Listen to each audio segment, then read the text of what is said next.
before we talk fish, I thought I would share a little story about me.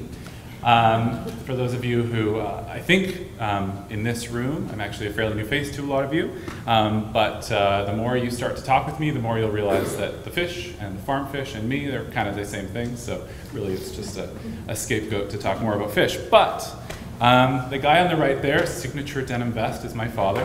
Next year will be his 50th year in Ontario's aquaculture industry.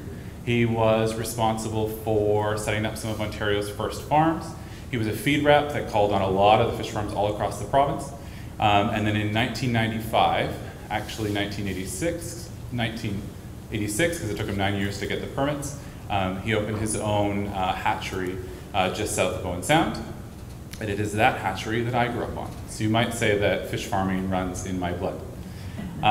So on that hatchery that I grew up on, in many ways, it was that rural, nature-filled, idyllic existence that I'm sure a lot of you love about being in nature, being around the bay. But there was a little bit of a difference. And the difference is that that hatchery, this is actually while we were building it, there's no fish there quite yet. But as I was growing up, it was at that hatchery that I learned how to net fish, and move fish, and grade fish, and sort fish, and spawn fish, and worry about the fish. Did I mention that I was feeding the fish, and netting the fish, and sorting the fish, and grading the fish, over and over for many, many, many years. Over the years, the hatchery that I grew up on eventually became, next week will become 5 hatcheries, and it became the dominant supplier of the juveniles, that 6.5% that Neil pointed out. The fingerlings, we supply the majority of the little guys that go up into all of the net pen operations around the bay. And so with that, being the fact that those were our clients, I feel like I spent as much time up on the net pen farms around the bay as I probably did on our own farm. To my mother's chagrin, it's where we spent a lot of our vacations. I got to take a lot of the boats, I got to use those cool feed blasters. I can still hear this hearty laugh of all the natives as I was swimming around the cages and came out without my boxers on by mistake. So, needless to say, back to it runs in my blood. But I will tell you, after all of that moving and feeding and grading and sorting and spawning and worrying about the fish, by age 18, I was ready to leave home. And I went off to university and I started a 10-year or so career in science communication. I worked with theoretical physicists for a number of years, Stephen Hawking and a bunch locally in Waterloo, about communicating, I don't know what the heck happened before the Big Bang, with government and with media. I was working at the University of Toronto with engineers for a few years about communicating their research. I spent some time working with Sir James Dyson and his ragtag engineers, Hawk Vacuums for a brief stint. Worked with energy researchers, did a science communication residency on the West Coast. Science was my life for many, many years. And most recently, before I rejoined the family farms about a year ago, I had the chance to travel all across Canada, every province and territory, spreading the joys of science with kids and communities alike for Canada 150. But I will say that in all of those communities that I went to and all of those conversations that I had, for that decade or more, I vehemently defended aquaculture. Because the thing is, I'm sure it's come up in conversations with you, but if I'm at a dinner party in downtown Toronto where I lived for a while, or I'm at a condo party in Vancouver, the second that people found out I grew up on a rainbow trout farm in Ontario, I instantly had a captive audience with probably everybody in the room each time. A lot of questions, a lot of people kind of bringing forward things they'd never really thought about before or heard soft things about. My boyfriend at the time used to always sit back in his chair, give a big sigh and roll his eyes anytime the word fish farm came up because he knew it had begun that evening. But as I was vehemently defending aquaculture and aquaculture's practices, what I didn't tell anybody at the time was that as the years passed, I was actually vehemently doubting aquaculture as well. The reason is the farther I got away from it and the more I worked in science communication, the more I was learning about science miscommunication. And I wondered, am I drinking the Kool-Aid? Is there confirmation bias in the research? Is Facebook only giving me the things that I want to hear about and not the opposing views? It's a legitimate concern I had, and it was paired with, at the time, and working with researchers. One of my extreme examples at the University of Toronto was when I was working with an engineer who had modeled the sustainability of electric cars. and I'm sharing the exact same press release and pitch to 2 different journalists. And on the same day of the Globe and Mail, one of those journalists puts a story up in the print edition, electric cars are good for the environment. And that exact same day, a website with arguably larger readership, same study, published a headline that says, electric cars are bad. For those of you wondering, apparently they're good in all provinces but Alberta because of where they get their electricity from, but that's a whole side story. So, since coming back into the aquaculture industry, I've kind of had to come to grips with the fact that for a lot of those years that I was doubting aquaculture, I have so much I'm going to speak through really quickly. I'm not going to say now, it'll come on the panel, so I'll be quick, sorry. What I was actually doing was stopping myself from actually reading the research and having the conversations because I didn't actually want to know the answer if aquaculture was good or bad. I liked living in my own little bubble because if aquaculture was bad, if the type of aquaculture that we have in Ontario with freshwater is bad, that means, like, what does that mean for my family, my father, my legacy, everything that has sort of built my childhood and shaped me who I was. That being said, about a year ago, when I did get involved in all of these fun aquaculture things, funnily enough, I joined all of those before I actually read a lot of the research in great depth. But I decided I can't really bury my head any longer. You know, I'm going to immerse myself in the research about freshwater aquaculture and read as much as I can about aquaculture in Ontario. And frankly, like, I forgot to mention, like, the biggest reason that I kind of kept my head in the sand was aquaculture in a freshwater system negatively contributing to the environment. Like, it kind of makes sense, right? We talk about pig farms and putting the manure in. We talk about that sedimentation. We talk about, imagine 100,000 or hundreds of thousands of little swimming lives, each putting on a couple pounds of biomass, the feed that requires, the waste that generates. How can that be a good thing? It just made sense to me, but I put that aside, I towed the party line, and I defended aquaculture. Fast forward to a year ago, and that's when I, over the course of about 3 weeks, I did a full blitz of research. I came up with a lot of the conclusions that Neil shared, that there are things we don't know. But when I was diving into things like DFO's experimental lake study, albeit generally kind of accepted in our industry that the farm there is a little oversized for the lake if you're actually trying to compare it with the net pen operations in the open waters of Georgian Bay and the North Channel. But when you're looking at DFO, that DFO study,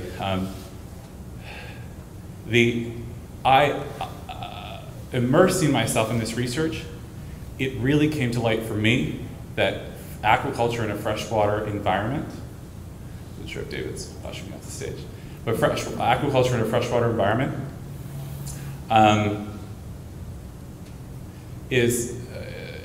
it could have an impact on the environment, but not like I thought. Either A, the research was showing that it's so negligible, it's not worth talking about, or B, it's slowly indicating that it could very well be positive, which is what Neil talked about. And then I did want to say that the Ontario Aquaculture Association, our website that we just launched, we have all of the studies up there in an FAQ if you're curious to know more. So just want to fast forward to that. That's a little bit of my side rant. I do have a few nuts and bolts. To tie off that last discussion, we as an industry, and the reason the board is very excited for us to have the opportunity to speak today is because we really want to say that aquaculture has a net positive benefit in the freshwater, cold water, oligotrophic environment that is Lake Huron, Georgian Bay, the North Channel. We're not quite there yet. That's why we are working with Neil and his team and supporting the research that's happening there. So anyways, that's that. Nuts and bolts. I do stand here today representing the Ontario Aquaculture Association. So the OAA, as we call ourselves, we represent 95% of trout production in the province. That is roughly equivalent to 8,000 metric tons this year, or over 100,000 meals. This is a quick map. It's on our website. I can show you the link after. It's a quick map of farms across the province. But I pulled together sort of a more specific one that I think you guys might find interesting. And these ones are where all of the net pen farms are around the bay. The big fish indicate active commercial farms, and the smaller fish indicate pilot projects. This one here, we have a perch ranching facility. Here's a whitefish, and this is, they're testing some infrastructure for offshore. The two on the top right there, they're Eagle Rock and Fisher Harbor. Those are owned by Manitoulin Trout Farms. Bottom right is Aquacage Fisheries. The four on the top left are Wabano, Mink Island, Eastern Island, and Northwinds, and they're owned by Coleman Rowe. And then we have Wolseley over here. And then we have, just above the small one there, we have Buzzwaw Fisheries, a completely indigenous owned and operated site. So I'm here today to talk about these farms. And why, you ask, and that includes, there's Wolseley right there, and then there's the rest of them. The reason that I want to talk about these ones is because, first of all, they're members of our association. Second of all, they represent almost all the trout grown in the province. And also, they are the source of a lot of the growth of the industry. So since 2011, we've doubled production in the province to that 8,000 metric tons, and it's been on these sites. And I have to say that it's these sites where we're going to see growth. It's sites like these that we're going to see growth in the future. So 3/4 of these sites are operated through First Nations and Indigenous long-term relationships. Half of them are licensed. David mentioned that quickly. But here's a fun fact. Although half are licensed, they all operate as if they are licensed. So under some of the new ownership and acquisitions, all of these sites, even the First Nations one, take their water quality samples and report them to the provincial government as if they are licensed. That's something that we're going to be continuing in the future. So there's that. And I also have to say that they hold to a pretty rigorous standard. The last little bits that I want to throw in is I just called all of the farm managers for these this week because I wanted to stand in front of you guys and confidently say that these sites have excellent environmental records. In all of the history that they have been doing water sampling, some are more recent, like in the top left for the last couple of years. The one on the bottom right has been doing it for 30 years. They have never shown any discernible difference between the samples at the sites, around 4 around each site, and what we call background. There are control stations upstream and downstream from those farms, and never has there been any discernible difference. We're actually required as part of our licensing conditions to tell the Ministry of Natural Resources whenever there is a discernible difference, and there hasn't been in known history. I also wanted to say that the reason I want to talk about these farms today and give you a really good idea of our industry is that very shortly, these farms are in line for certification through the Best Aquaculture Practices program. It's a global standard for aquaculture certification, something that retailers are demanding. They label themselves the world's most trusted. I've been going through the certification on our hatcheries. The managers are doing it on those sites. We're all doing it together, sharing a lot of our data, but BAP is, as we call them, they are raking us over the coals on our environmental impact, on our animal welfare and our fish health, and on our social responsibility, things like pay equity and do we test the water for staff housing and things like that. The 6 of these net pen farms and 4 of our hatcheries are all in line to be certified by January or February. Audits first 2 weeks of December, and the other 2 sites and our 5th hatchery are in line next year. They're just recently acquired, so we don't have the data. I also wanted to say too, I know you guys have been having some challenges on getting data out of farms that we don't represent. Our farms are an open book. We are actually completely willing to share all of our water quality data. That's how much we stand behind it now and into the future. We're working on a project now where we're trying to aggregate all of our water quality data and post it on our new association website for free. I look at Neil because I'm going to talk to him after this a little bit more. So I just wanted to say that. What does that mean for the other farm that I don't represent here today? Unfortunately, I honestly can't talk that much about the state of the Wolseley Lake or the Wolseley farm, and that's for a few reasons. First of all, they're not members of the association. Second of all, they're not in consideration for the BAP certification.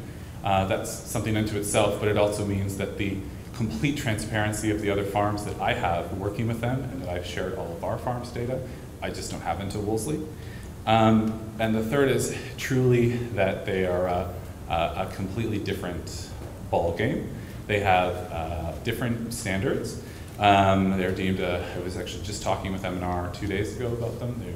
They are operated by, they're labeled as a warm water, more contained site, and they have different standards. And also if we want, I'm sure we can get into discussion about where do we point the fingers for what is happening in the wider Lake Wolseley. Is it them? Is it other contributors? Is it the compost plant right next to shore? To us as an industry, the majority of fish that people eat all across the province and into Quebec and into the US is grown on these sites with excellent environmental records, amazing best management practices, complete transparency, and all that's going to be recognized soon. Thanks for letting me go a little bit over time. We're a little excited to be here talking with you guys right now.